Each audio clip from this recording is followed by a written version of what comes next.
नमस्कार फ्रेंड्स, रोज भैंस में आपका स्वागत है। आज का कहानी का शीर्षक है चतुर राजा की कहानी। एक समय की बात है, एक राजकुमार को देश विदेश में घूमना बहुत पसंद था। एक दिन उसने अपना एक विश्वसनीय सेवक को अपने साथ लिया और अपने राज्य से चल दिया। वे दोनों चलते चलते एक घने जंगल में पहुंच गए।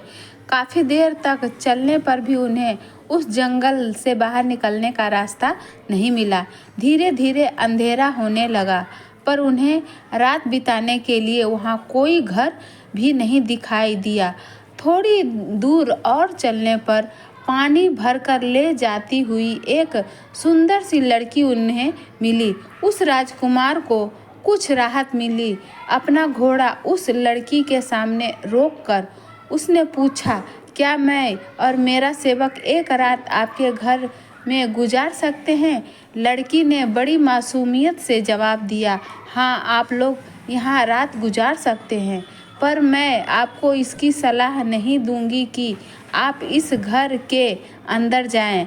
राजकुमार ने पूछा, ऐसा कौन सी बात है जो आप मुझे इस घर में जाने से रोक रही हैं? लड़की ने एक गहरी सांस ली और बोली, मेरी सौतेली माँ रात में कुछ जादू का काम करती है। उसे यह पसंद नहीं है कि कोई अजनबी रात्रि के समय उसके घर में आए। राजकुमार को लगा कि वह सचमुच एक जादूगरनी के घर पहुंच गया है, पर रात के अंधेरे में उस घने जंगल में किसी और जगह ठहरना भी खतरे से खाली नहीं था। अतः उसने सोचा कि अगर मैं जंगल के बाहर रहूंगा तो भी मरने का डर है, और अगर इस लड़की के घर में रहूंगा तो भी मौत का डर है, तो क्यों न मैं यहीं पर रात गुजारूं।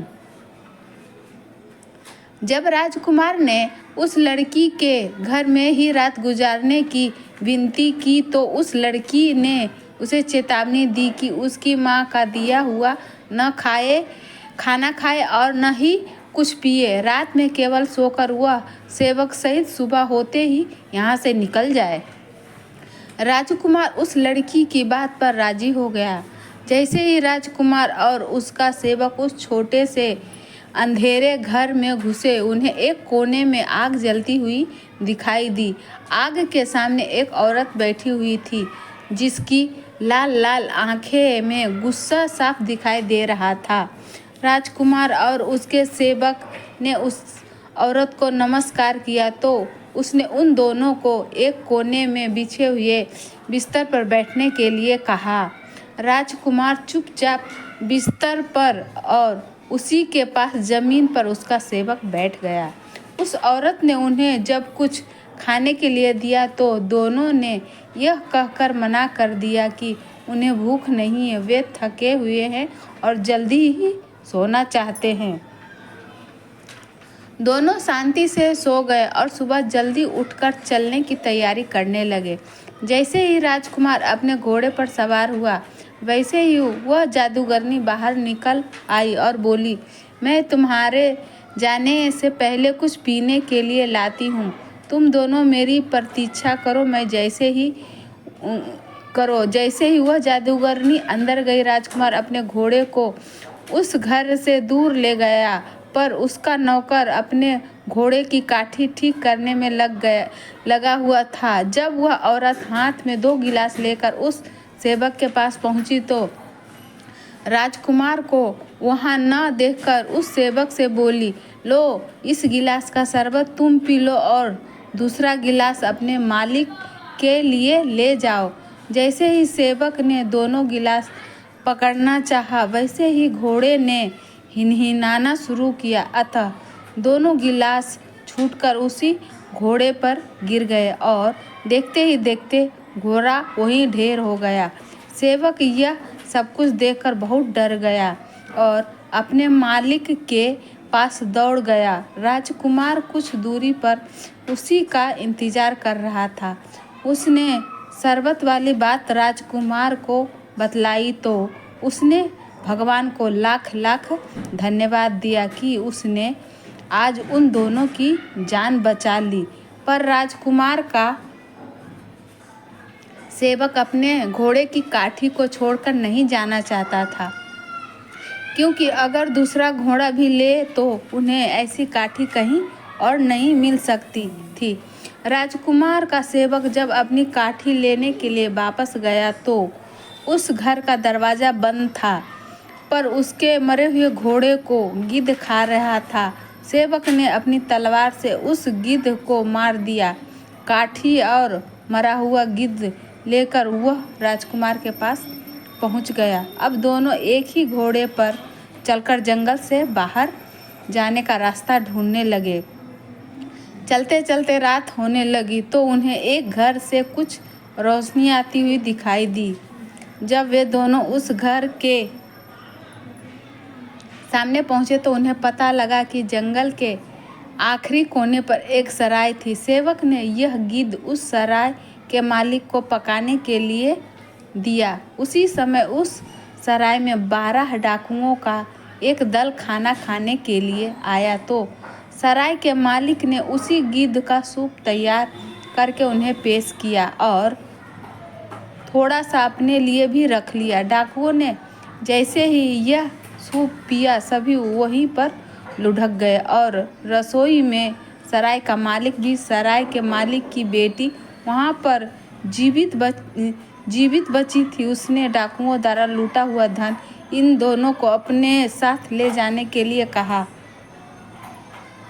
पर राजकुमार बोला, यह सारा खजाना तुम अपने पास रखो, हमें इसकी ज़रूरत नहीं है। और सुबह होने से पहले ही दोनों उस सराय से निकल पड़े।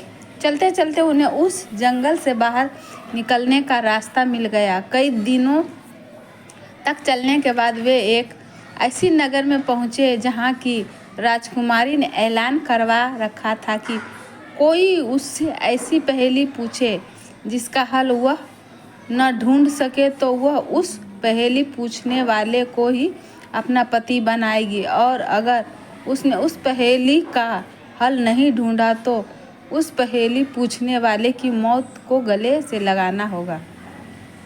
इस राजकुमारी से शादी करने के लिए लालच में कई नौजवानों को अपनी जान से हाथ धोना पड़ा था।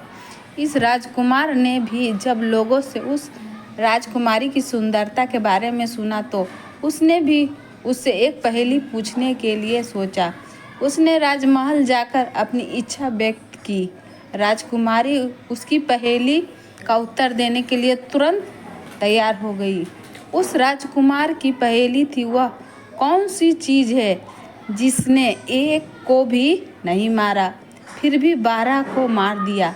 राजकुमारी ऐसी पहेली सुनकर बहुत परेशान हो गई। उसने अपनी सारी किताबें पढ़ डाली पर उसे उस पहेली का जवाब नहीं मिला। राजकुमार ने उसे इस पहेली का उत्तर ढूंढने के लिए 3 दिन का समय दिया था। अगली रात उसने अपनी विश्वसनीय सेविका को चुपचाप उस राजकुमार के कमरे में भेजा कि कहीं सोते सोते नींद में वह राजकुमार खुद ही इस पहेली का उत्तर दे दे। जैसे ही सेविका बिना कुछ सुने कमरे से बाहर निकल रही थी, राजकुमार के सेवक ने उसका बुर्का पकड़कर रोकना चाहा पर उसका बुर्का खिंच गया। सेविका चुपचाप रात के अंधेरे में मुंह छुपाकर राजकुमारी के पास भाग गई। 2 दिन बीतने पर भी राजकुमारी को इस पहेली का उत्तर नहीं मिला तो उसने खुद ही राजकुमार के कमरे में चुपचाप रात में जाकर उससे इस पहेली का उत्तर सुनने की बात सोची। राजकुमार को इस बात का अनुमान था कि वह सोने का बहाना करके अपने कमरे में लेट गया। आधी रात में नीला बुर्का पहनकर राजकुमारी चुपके से उसके कमरे में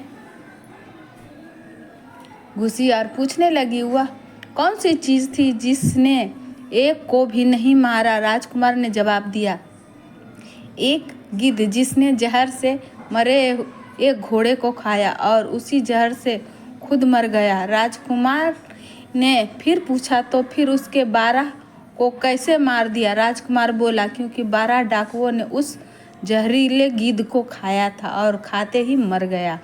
जैसे ही राजकुमारी को अपनी पहेली का जवाब मिला, वह जल्दी से कमरे से बाहर निकलने लगी। तभी राजकुमार ने उसका नीले रंग का मखमली बुर्का खींच लिया। राजकुमारी बुर्का छोड़कर भाग गई।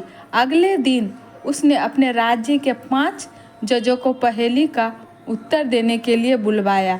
जैसे ही उसने पहेली का सही उत्तर राजकुमार को सुनाया, वैसे ही उसने राजकुमारी का नीला बुर्का उन जजों के सामने रख दिया और उन्हें बताया कि कल राजकुमारी खुद इस पहेली का हल ढूंढने के लिए उसके कमरे में आई थी और उसने जानबूझकर उसे इस पहेली का हल बतलाया था। बुर्के का सबूत उसकी बात को सच सिद्ध कर रहा था। अतः राजकुमारी को उसी राजकुमार से मजबूरी में विवाह करना पड़ा।